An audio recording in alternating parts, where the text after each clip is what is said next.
एस्तर की किताब अध्याय 4। मादरके का एस्तर से सहायता मांगना।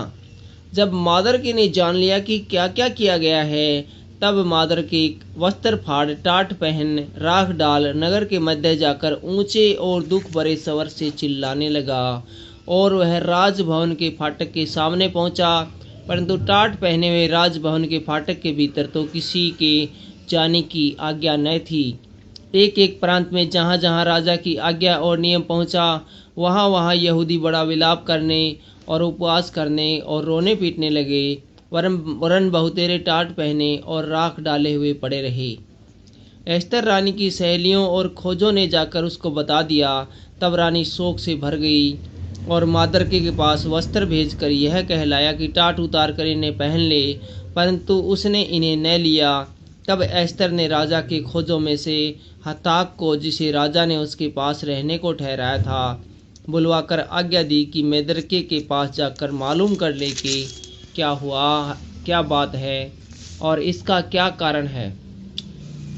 तब हताक नगर के उस चौक में जो राजभवन के फाटक के सामने था, मादरके के पास निकल गया। मादरके ने उसको सब कुछ बता दिया कि मेरे ऊपर क्या क्या बीता है, और हामान ने यहूदियों का नाश करने की अनुमति पाने के लिए राज भंडार में कितनी चांदी भर देने का वचन दिया, यह बात भी ठीक ठीक बतला दिया। फिर यहूदियों का विनाश करने की जो आज्ञा सूसन में दी गई थी, उसकी एक नकल भी उसने हताक के हाथ में एस्तर को दिखाने के लिए दी और उसे सब हाल बताने और यह आज्ञा देने को कहा कि भीतर राजा के पास जाकर अपने लोगों के लिए गिड़गिड़ा कर विनती करे। तब हताक ने एस्तर के पास जाकर मादरके की सब बातें कह सुनाई। तब एस्तर ने हताक को मादरके से यह कहने की आज्ञा दी, राजा के सब कर्मचारियों वरन राजा के प्रांतों के सब लोगों को भी मालूम है कि क्या स्त्री क्या पुरुष कोई क्यों न हो जो बिना आज्ञा पाए भीतरी आंगन में राजा के पास जाएगा, उसके मार डालने की ही आज्ञा है। केवल जिसकी ओर राजा सोने का राजधन बढ़ाए वही बचता है। परंतु मैं अब 30 दिन से राजा के पास नहीं बुलाई गई हूँ। एस्तर की ये बातें मेदरके को सुनाई गई।